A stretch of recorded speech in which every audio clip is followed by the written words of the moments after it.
DeSoto and the DeSoto Plymouth dealers, coast to coast, present Groucho Marx in You Bet Your Life.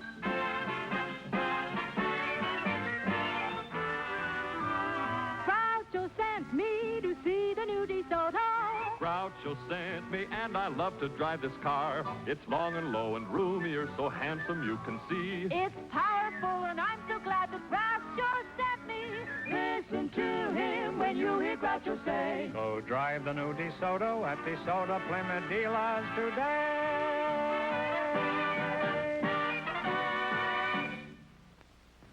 And now, here he is, the one, the only... Oh, brother, what I know about him. Oh, that's me.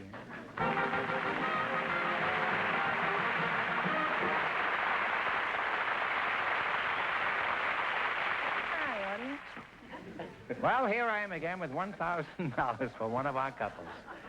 And if any of them say the secret word, this duck we have up yonder will fly down and pay him $100. The word tonight is war.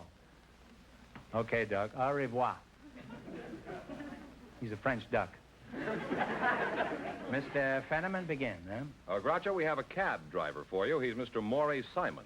His partner is a special guest, one of the great track and field coaches of all time, Mr. Dean Cromwell. So, folks, you come in, please, and meet Groucho Marx. Well.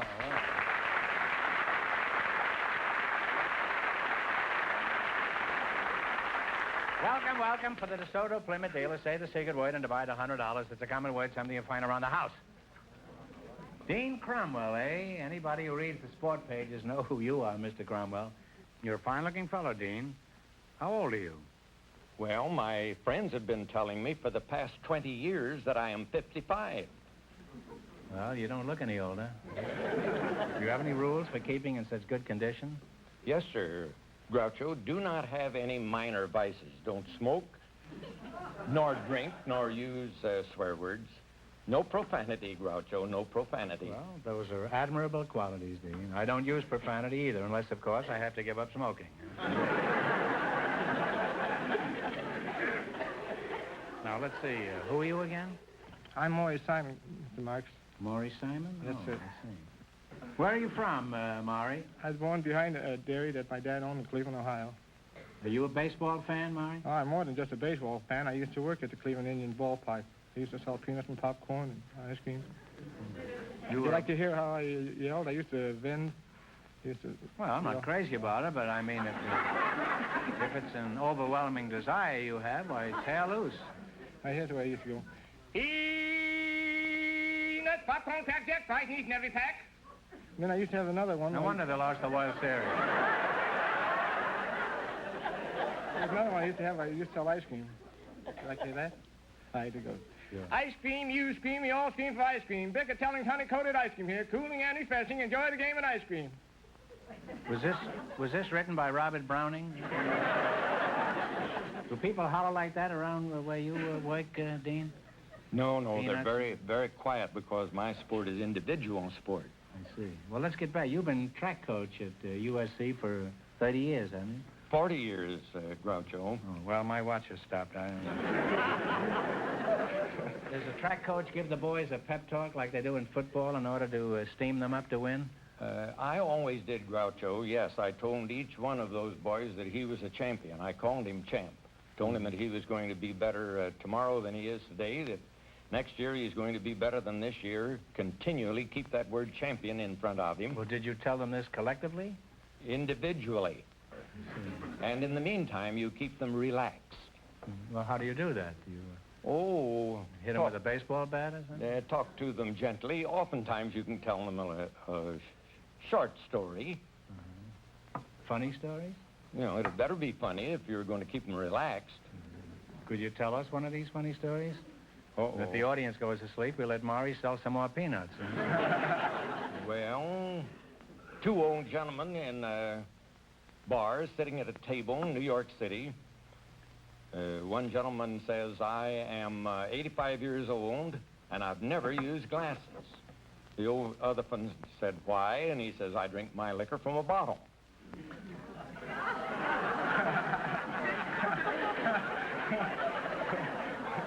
let's have the peanut thing once more. Yeah. Huh?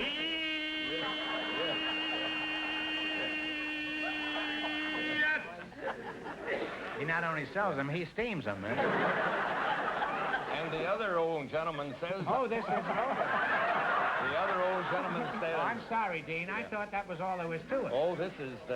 we're still going with the second one. Oh, I see. The other one says, I'm 86 and I have you beaten. I am 86 years old and I've never done a day's work in my life. But they got even with him. He died shortly after. They cremated him, put his ashes in an hourglass, and he's been working ever since.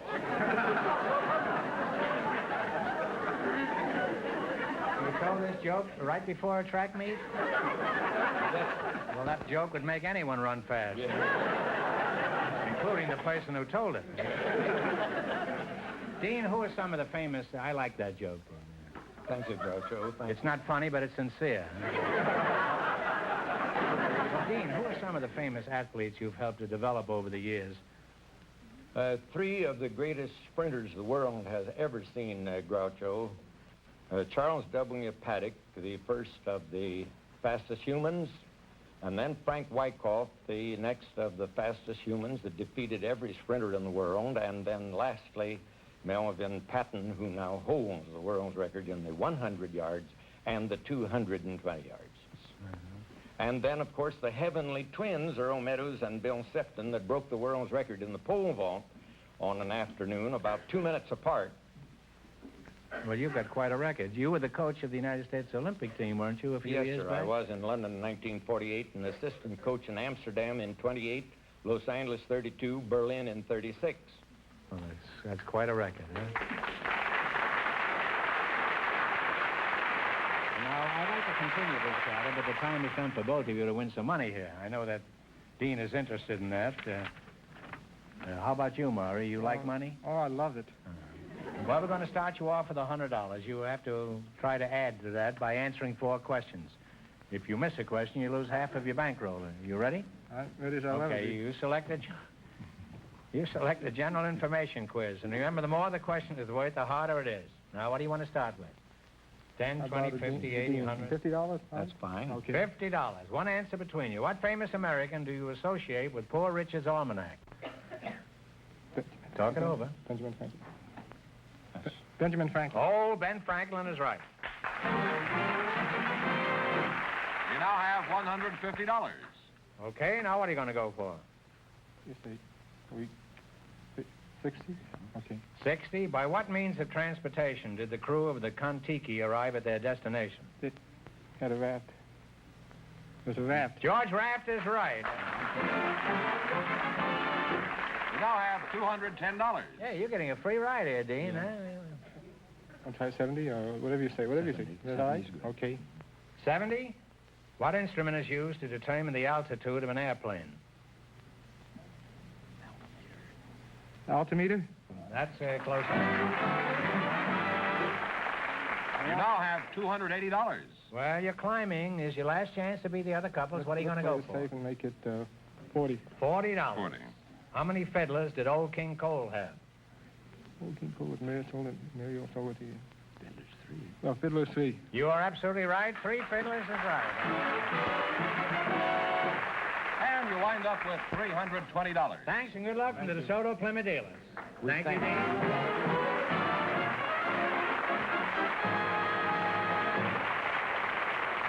George, let's take a break for a minute. I want to see that beautiful car again, and you know the car I mean. I certainly do.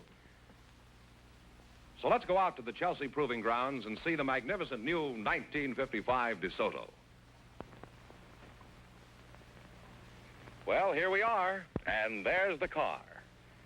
The key word this year, Groucho, is style. Sleek, taut, modern style. This new DeSoto is mighty fast-looking, eager and new and different. Designers talk about its taut, surging feel and look of power. But to you and me, it just looks like it wants to get out and travel. This is the smartest DeSoto we have ever built. Longer, lower, and comfortably wider. Added inches give the car a long, slim, modern style that's new and different on the American scene. Take a look at the new, smooth slope of the low hood. The big, graceful new grille. headlights, bumpers. Perfect examples of modern smart style. Huge glass areas, front and rear. Of course, this year again, DeSoto offers you your choice of all full power assist features. And hang on. This year, for the first time, DeSoto offers you two great V8 models. The mighty Fire Dome V8, now raised to a full 185 horsepower and at a completely new low price. And the super-powered Fireflight V8, 200 horsepower worth of flashing automobile. Fire Dome or Fireflight, DeSoto's really got it this year. See the 1955 DeSoto tomorrow at your DeSoto Plymouth dealer. Mrs. Norma Ireland and Mr. Thomas Craddock have some things to discuss with you, Groucho, right now. And here they are. Folks, would you come in, please, and meet Groucho Marx. Welcome to You Bet Your Life. Say the secret word and divide $100. It's a common word, something you see every day. Norma Ireland and Tom Craddock. Mrs. Ireland, where are you from? Wadsworth, Ohio. Wadsworth? I thought you'd be from Ireland, huh? Well, could you give us some idea of your age? Well, 40-ish. 40-ish? Well, that's a nice age. It's a nice age. You're young enough to have a future and old enough to have a past. What sort of work does your husband do? I assume you're married. Yes, he is an industrial engineer for California Institute of Technology, a Jet Propulsion Laboratory in Pasadena, California. Well, that's a very imposing list of titles. And let's see now, you're Thomas Craddock. Yes. That's you, huh? Thomas Craddock. Where were you born, Tom? Mystic, Georgia. Mystic? Why did they name a town Mystic? Sir, it's a mystery to me. I don't know. Well, where is Mystic exactly? Oh, it's near Tifton.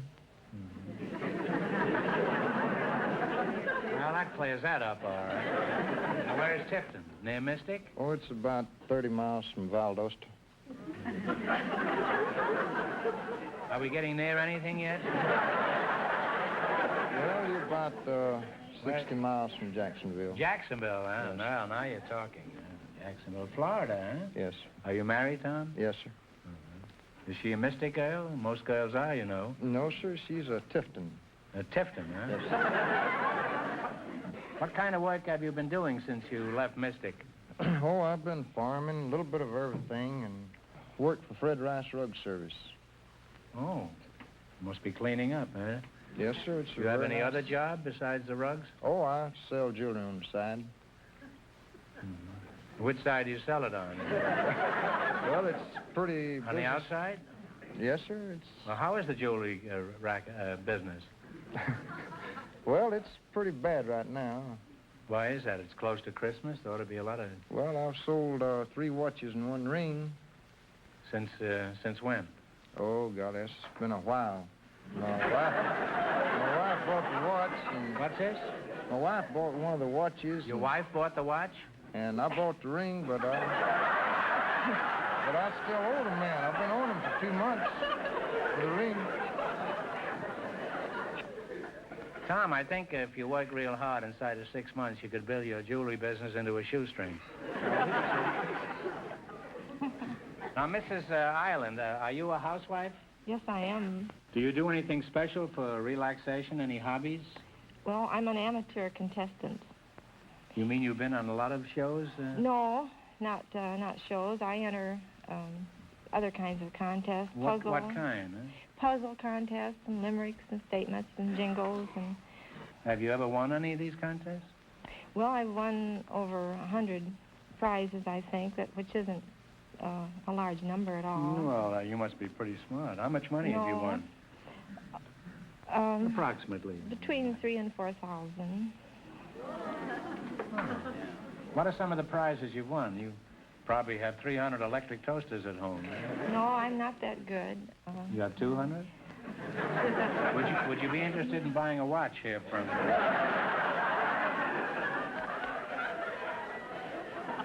Well, you're a nice young couple, and I wish both of you lots of luck. Norma, you ought to be a whiz at the quiz here. I'm a little scared of you. Oh, no, don't give me such a disadvantage. Oh. Well, remember, we start you off with $100, and if you miss a question, you lose half of your bankroll, no matter what it amounts to at the time. Are you ready? In the race for the $1,000, the first couple won $320, and the secret word is wall. Yes. Okay, here we go. You select a dictionary quiz. Remember, the more the question is worth, the harder it is. Talk it over, and what do you want to start with? What do you want to start with? $100. You're going to start with $100? Yes. Okay, what is a leotard? Leotard.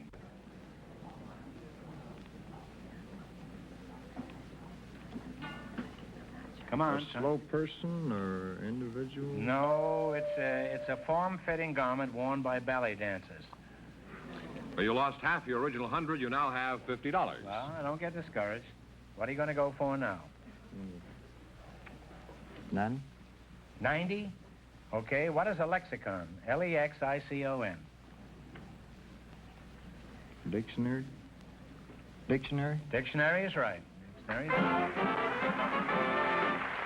We now have $140. Now what?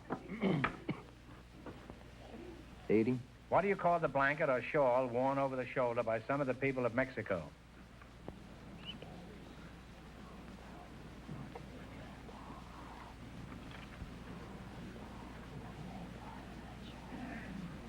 Time's up.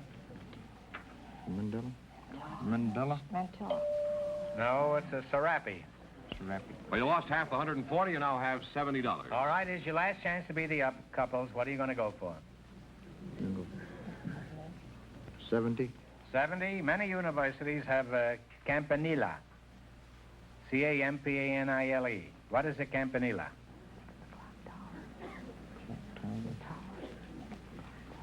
Is it a tower, clock tower? Well, that's close enough. It's a bell tower or a steeple, but we give you... And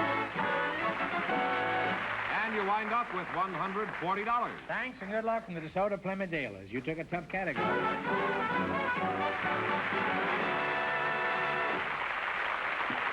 Groucho, we invited a married couple to come to our show tonight. Always married couples. And if Reverend and Mrs. Carl Doss will come in, I'm sure you'll discover some pretty unusual topics of conversation. So, folks, you come in, please, and meet Groucho Marx. Welcome, welcome for the DeSoto Plymouth dealers. Say the secret word. Say the secret word and take home an extra $100. It's a common word, something you see around the house. Reverend and Mrs. Carl Doss, eh? I don't think we've ever had a minister on the show before. Not really a coward, but I just may let you do all the talking here tonight. Where you from, Reverend? Is that what I should call you, Reverend? Call me Carl. Carl, huh? I was Carl born in Reverend? Huh? No, just leave the Reverend off. Okay. I was born in Long Beach, grew up in Southern California. Oh. And Mrs. Dodd, what is your first name? Helen? Helen. Well, that's good. Where's your church, Carl? At the present time, I'm not serving a church. I'm lecturing and preaching on invitation in churches throughout Southern California. Oh, you're sort of a guest conductor, huh? Yeah. How long have you been married, Helen? 17 years. You have any children? Yes, I do. Boys or girls? I've got some of both. How old are these children? Well, Richard and Dorothy and Donald are 12, and Teddy and Laura and Susan and Elaine are 9, and Wait a Diane minute, and Rita are 8. You had triplets and then you had quadruplets? Well, they... Reverend, I admit you've got some pretty important contacts, but this is pretty hard to believe. Is this true, Helen? It wasn't as incredulous as it sounds because, well, like the triplets, they weren't really exactly triplets. Well, they're the same age, but one boy is married. Well, he looks like my husband, and another boy is part Indian. He was when he was born. No. And another boy's part Indian, and the other one of the three is Brazilian and Portuguese and English. And our baby is only 100% American. He's Blackfoot Indian, and then some are Japanese. And well, it's pretty clear, the whole thing. But listen, before 50,000 pediatricians go out of their minds, you'd better explain this, Carl. What is it? It's very simple. We adopted 12 children. You've adopted 12 children, and they're all of different races and nationalities?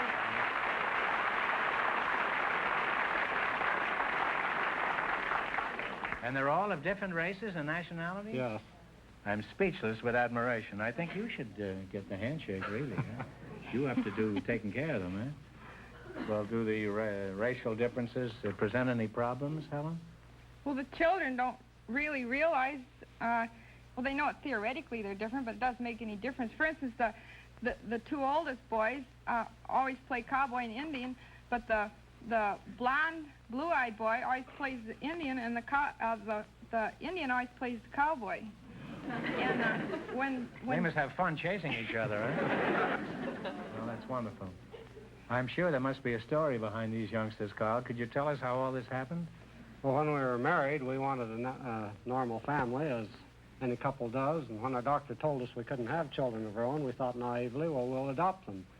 And then we discovered that for every normal, blue-eyed, blonde-haired youngster, there were a dozen or more couples waiting for that child, but that the mixed-race children were classified unadoptable because neither race wanted them. So we started taking mixed-race children.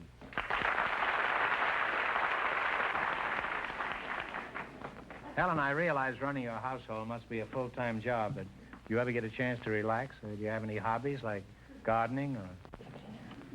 I do gardening. Really, my main hobby now, outside of taking care of the children, is writing.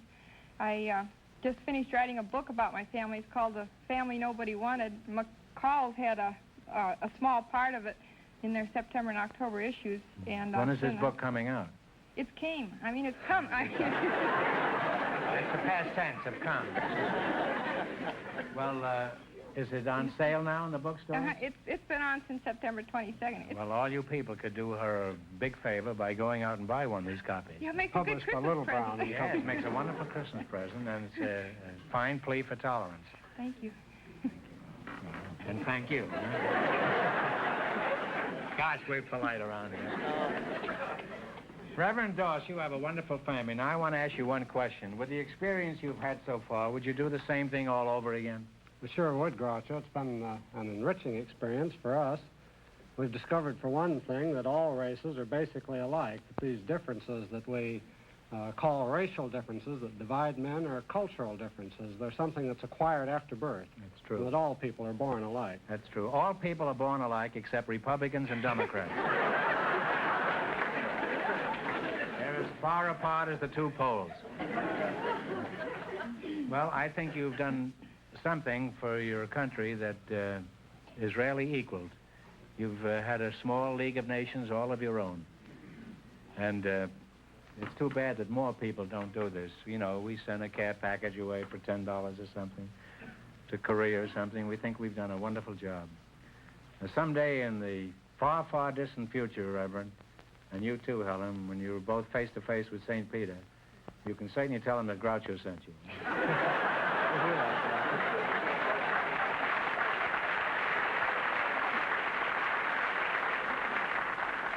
Well, it's time to win a lot of money, and I think everybody in our audience, all 50 million of them, they're all pulling for you, and that probably even includes the other contestants here tonight. All right, this is a dictionary quiz. In the race for the $1,000, Dean Cromwell and his partner are still leading with $320. Well, all right, what do you want to start with? $50, 60, 80, 100, 10, easy ones? Let's live dangerously. All right, what do you call the front or face of a building? Elevation. Front elevation. No, it's called a facade. F-A-C-A-D-E. You lost half your $100. You now have $50. Oh, come on now. Enough of this nonsense. What are you going to go for now? 90. 90? What is the word for a remedy given to counteract the effects of a poison? Antidote. Antidote is right. You now have $140. All right, now what are you going to go for? 80. 80? What do you call the sheath in which the blade of a dagger is enclosed? Scabbard is right. You now have $220. 70. You've had 80, 90, and 100. Now you're going for 70? What do you call... 70? What do you call the strips of wood that make up the sides of a barrel? Staves. Staves is right. And you wind up with $290. I'm a little crooked tonight, but I couldn't help it. Thanks and good luck from the DeSoto Plymouth Dealers. Well, you did pretty good.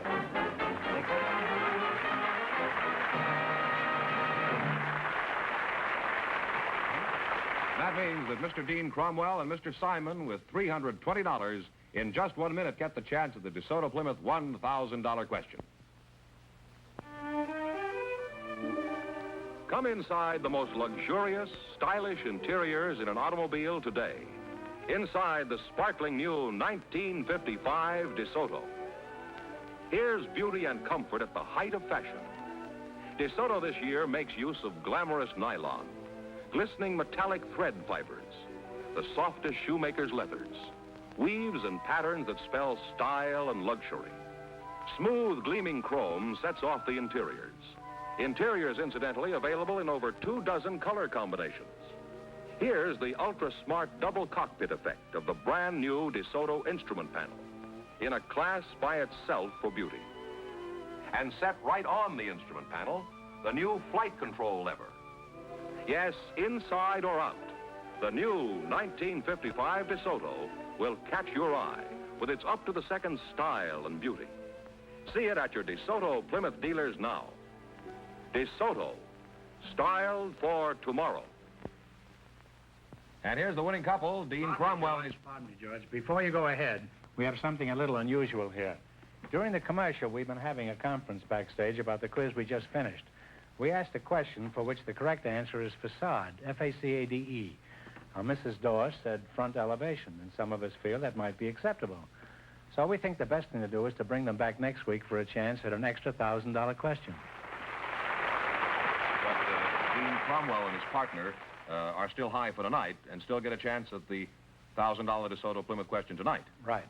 All right, gentlemen, come on in. Right in here.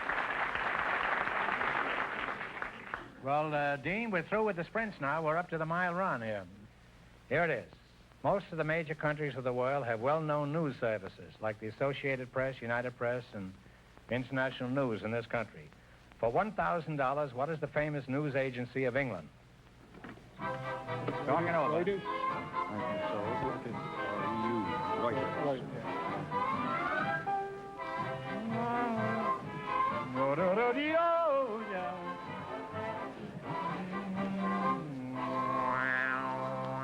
What is the answer you two have decided upon? Reuters? Reuters is absolutely right.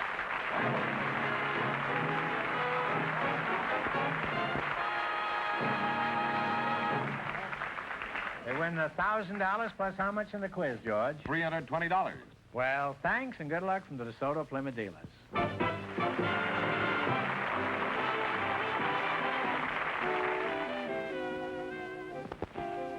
Friends, go in to see your DeSoto Plymouth dealer tomorrow. And when you do, tell them Groucho sent you.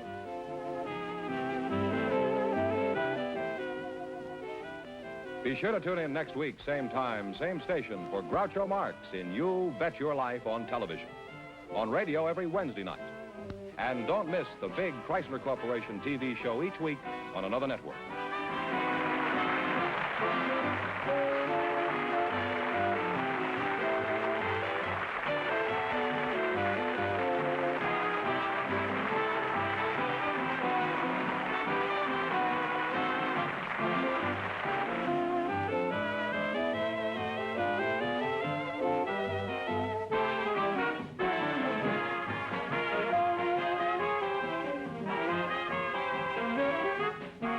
Ladies and gentlemen, the Arthritis and Rheumatism Foundation needs your help to stop the crippling effects of arthritis. Send your contribution to Arthritis, care of your local postmaster.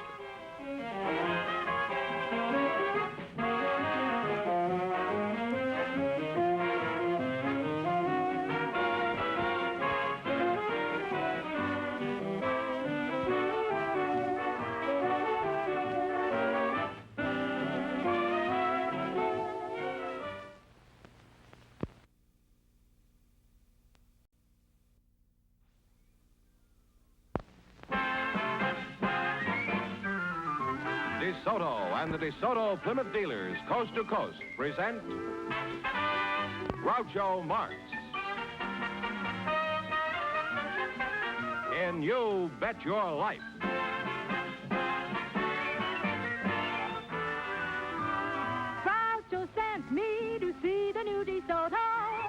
Groucho sent me, and I love to drive this car. It's long and low and roomier, so handsome you can see. It's powerful, and I'm so glad that Groucho sent me. Listen to him when you hear Groucho say. Go drive the new DeSoto at DeSoto Plymouth dealers today.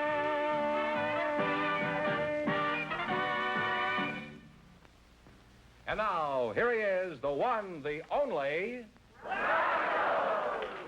Oh, brother, what I know about him. Oh, that's me.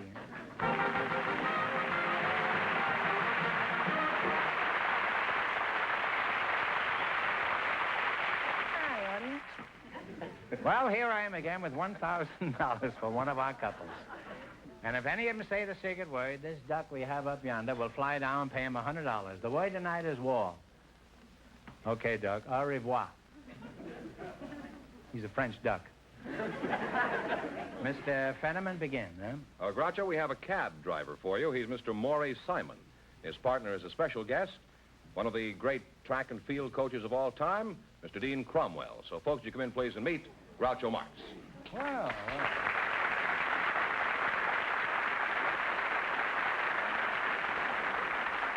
Welcome, welcome. For the DeSoto Plymouth dealer, say the secret word and divide $100. It's a common word, something you find around the house. Dean Cromwell, eh? Anybody who reads the sport pages know who you are, Mr. Cromwell. You're a fine-looking fellow, Dean. How old are you? Well, my friends have been telling me for the past 20 years that I am 55. Well, you don't look any older. Do you have any rules for keeping in such good condition? Yes, sir. Groucho, do not have any minor vices. Don't smoke, nor drink, nor use swear words. No profanity, Groucho, no profanity. Well, those are admirable qualities, Dean. I don't use profanity either, unless, of course, I have to give up smoking. Now, let's see. Who are you again? I'm Maury Simon, Mr. Marx. Maury Simon? That's it. I see. Where are you from, Maury? I was born behind a dairy that my dad owned in Cleveland, Ohio. Are you a baseball fan, Maury? Oh, I'm more than just a baseball fan. I used to work at the Cleveland Indian ballpark. I used to sell peanuts and popcorn and ice cream. Would you like to hear how I